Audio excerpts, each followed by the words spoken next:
Assalamualaikum warahmatullahi wabarakatuh. Selamat pagi adik-adik. Pagi, Bu. Waduh, kok belum pada semangat sih? Udah sarapan belum? Belum, Bu. Oh belum, pantasan. Begini saja, kalau ibu katakan selamat pagi, kalian jawabnya pagi luar biasa. Tapi jawabnya dengan penuh semangat, oke? Oke, kita ulang ya. Selamat pagi semuanya. Pagi luar biasa. Alhamdulillah bagus, luar biasa ya. Ya, adik-adik, kabarnya hari ini gimana? Sehat? Baik? Baik, Bu. Kalau Ibu? Alhamdulillah, ibu juga sehat. Semoga kita selalu sehat dan selalu dalam perlindungan Allah Subhanahu wa Ta'ala. Ibu mau absen dulu. Ketua kelasnya di mana? Ada yang tidak hadir pada hari ini? Hadir semua, Bu. Wah, hadir semua ya, luar biasa. Oke. Jadwal piketnya hari ini siapa? Udah dilaksanakan belum? Sudah, Bu. Oh, sudah. Luar biasa semua ya. Oke. Jadi sebelum kita memulai pembelajaran, mari kita mengucapkan hamdalah bersama-sama. Alhamdulillah. Oke. Ada yang tahu materi hari ini?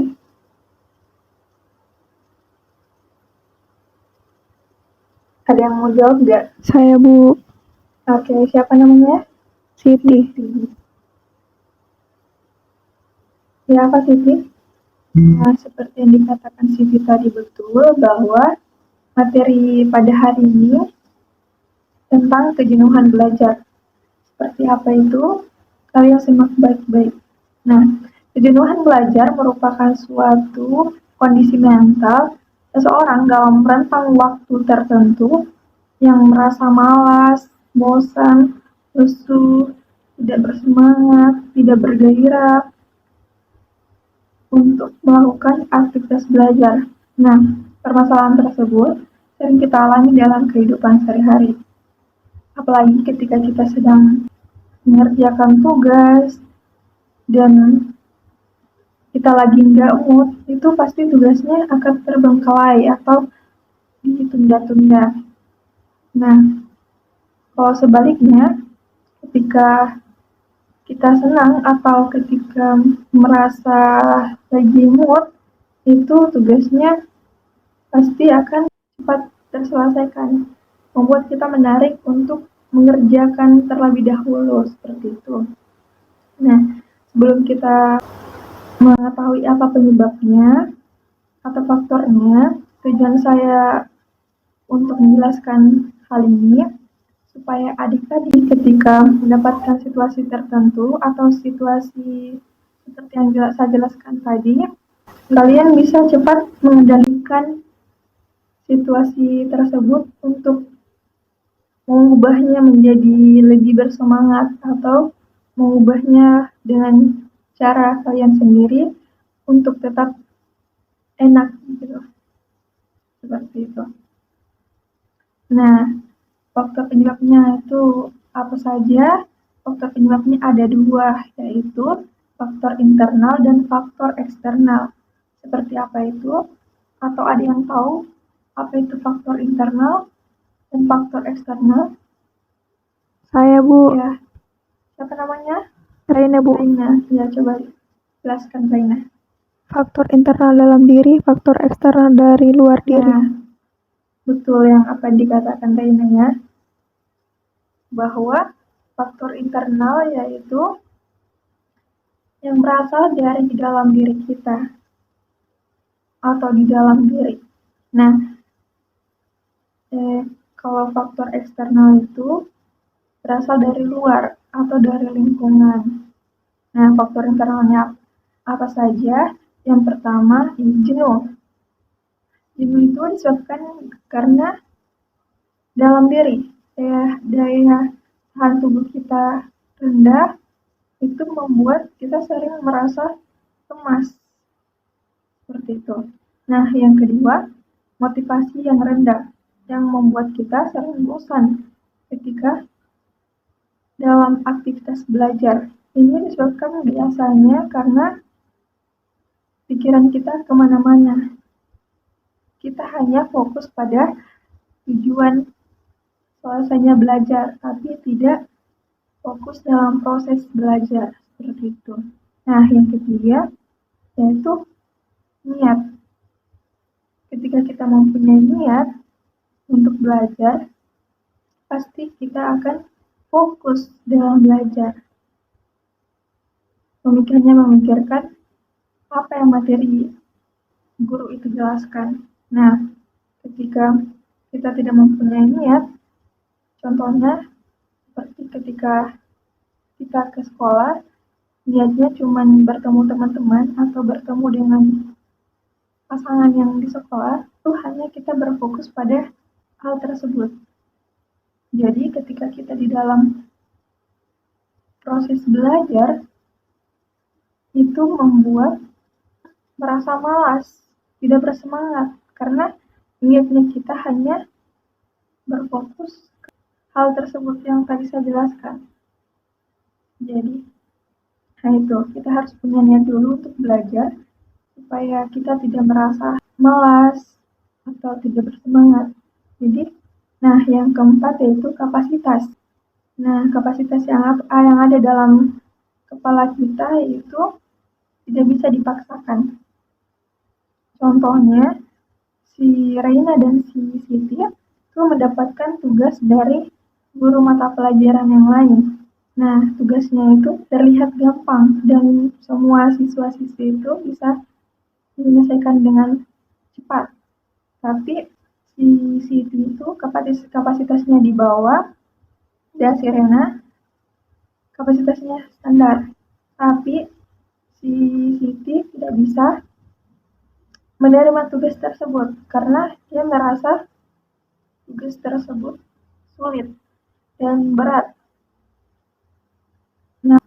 Nah, pertanyaannya, apakah Siti dan Rena bisa menyelesaikannya?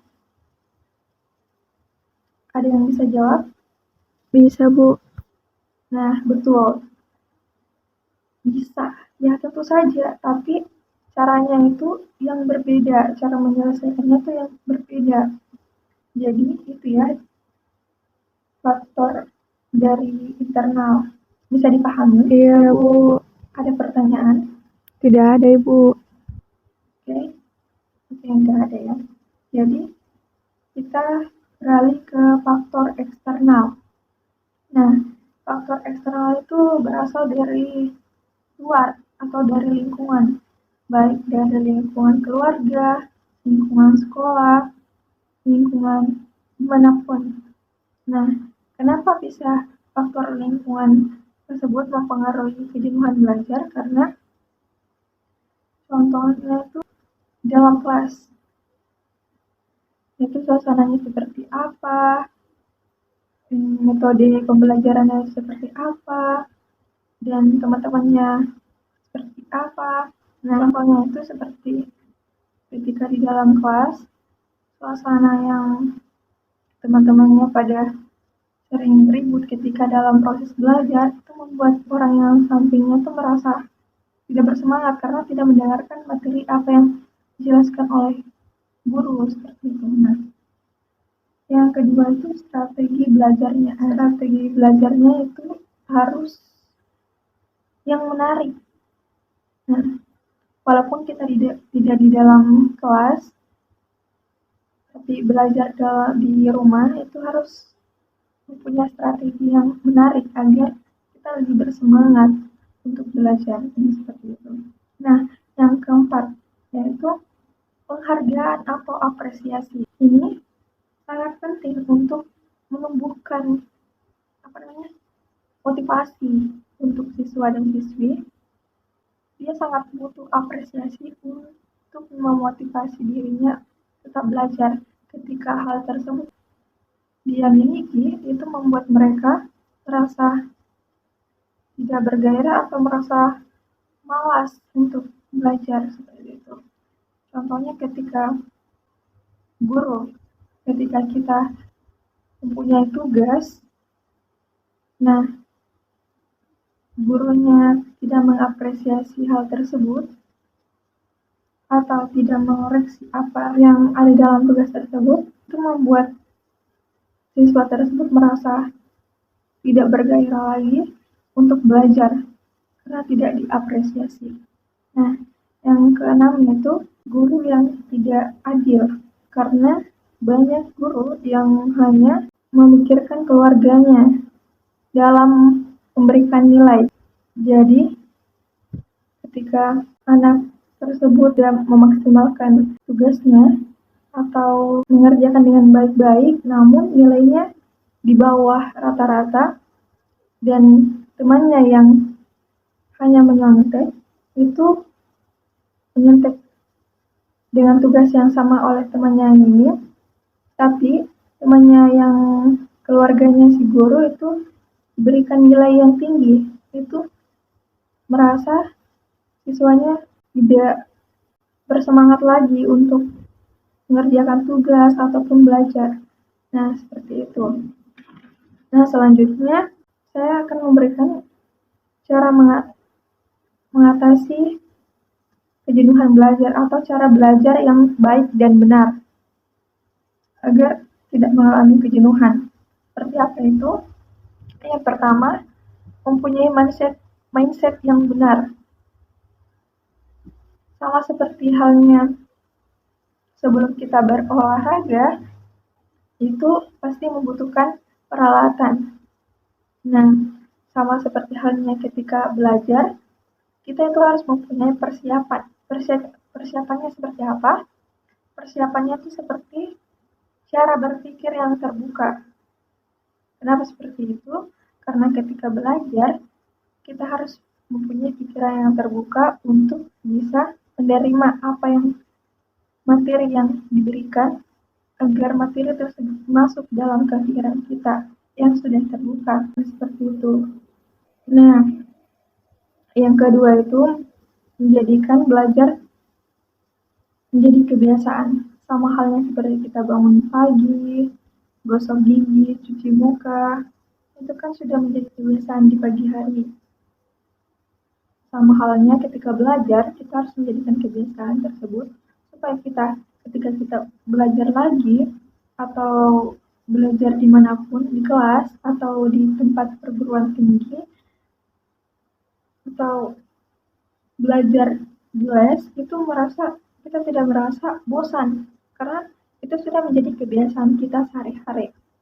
Nah, itulah cara belajar yang bisa kalian terapkan di dalam diri kalian atau dalam kehidupan sehari-hari kalian agar kalian ketika mendapatkan situasi tersebut atau situasi jenuh dalam belajar, itu kalian bisa cepat untuk mengendalikan atau mengontrol situasi tersebut untuk menjadi lebih semangat dan bergairah melakukan aktivitas belajar.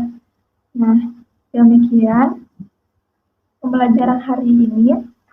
Mari kita mengucapkan hamdalah bersama-sama. Alhamdulillahirrahmanirrahim. Semoga apa yang kita pelajari hari ini bisa bermanfaat bagi kita semua. Dan jangan lupa untuk mempelajarinya berulang-ulang agar kalian bisa memahami dan menerapkannya. Oke? Nah, ibu punya yel-yel nih. Kan tadi kan selamat pagi ya kan? Sekarang itu sampai jumpa. Nah, kalau ibu katakan sampai jumpa, kalian mengatakan semangat, sehat, sampai jumpa kembali. Oke? Paham? Oke. Kita ulang lagi ya. Sampai jumpa. Semangat, sehat, sampai jumpa kembali. Baik, luar biasa. Sekian dari saya. Assalamualaikum warahmatullahi wabarakatuh. Sampai jumpa anak-anak.